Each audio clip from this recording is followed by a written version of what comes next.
আসসালামু আলাইকুম রহমতুল্লাহ বরকাতু গাইস। আমি এখন বর্তমানে আছি কাতারের বানিয়াজার। এই দেখেন এই যে কাম করতে আছি, ঠিক আছে। দেখেন এই যে হাত দেখেন, ঠিক আছে। হাত দেখেন পুরো বিজ্জা ইয়ে গেছে গা। এই হাতটা দেখেন ভাই, টাকা তো এমনি দেয় না বিদেশে, ঠিক আছে। আর এই টাকা লই যদি দেশের ভিতরে নয়সা করে তাহলে কেমন কোন। আমরা এত কষ্ট করে গরমের ভিতরে, ঠিক আছে।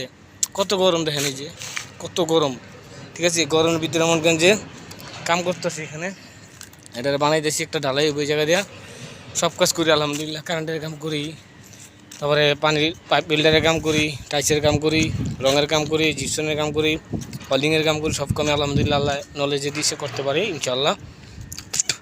তো বলতে চাই এটা যে এত কষ্ট করে আমরা কাজ করি বিদেশের মাটিতে, এত কষ্ট করে কাজ করার পরে যে যে দেখেন কত গরম। আমার চেহারা, আমার জামা দেখেন, এটা তারা ভিজে নিচ্ছে, এটা ভিজে গেছে গরমে, ঠিক আছে।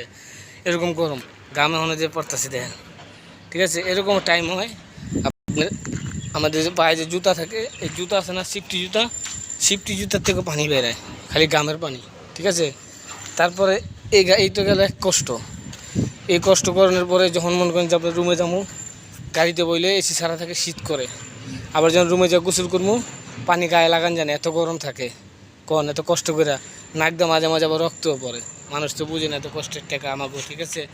এয়ারপোর্টে গেলেও ফির কোনো ভালো করে মন করেন যে ইয়া করে না, এই সামান নিয়ে গেলে, ঠিক আছে, হ্যারাসমেন্ট করে, এয়ারপোর্টের ভিতরে আপনাদের ডিস্টার্ব করে, ঠিক আছে। তো অনেক কিছু মানে এটা আপনারা জানেনই কম বেশি।